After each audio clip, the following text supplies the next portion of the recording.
ଅଥବା ସ୍ତ୍ରୀ ଲୋକମାନେ କରନ୍ତୁ ନାହିଁ, ଏହି ଏକ ଭୁଲ ହୋଇବ ସ୍ୱାମୀଙ୍କର ଅନର୍ଥ ଜାଣିବା ଆଗରୁ ମହାଦେବଙ୍କ ଭକ୍ତଗଣ ଚ୍ୟାନେଲକୁ ଗୋଟେ ସବସ୍କ୍ରାଇବ ଗୋଟେ ଲାଇକ୍ କରନ୍ତୁ। ଆସନ୍ତୁ ଜାଣିବା ଭିଡ଼ିଓଟିର ମହତ। ସ୍ତ୍ରୀ ଲୋକମାନେ କେବେ ହେଲେ ବି ଅନ୍ୟ କଲରର ନେଲପଲିସ ଲଗାନ୍ତୁ ନାହିଁ। ସବୁବେଳେ ନାଲି କଲରର ନେଲପଲିସ ଲଗାନ୍ତୁ।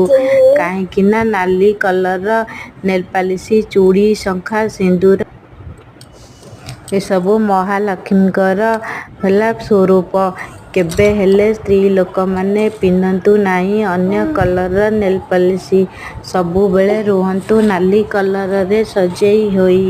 ସ୍ୱାମୀମାନଙ୍କର ହୋଇବ ମଙ୍ଗଳ, ବଢ଼ିବ ଆୟୁଷ, ଧନ ସମ୍ପତ୍ତି ପ୍ରାପ୍ତ ହବ। ମାନନ୍ତୁ ସ୍ୱାମୀଙ୍କର ମଙ୍ଗଳ ହବ।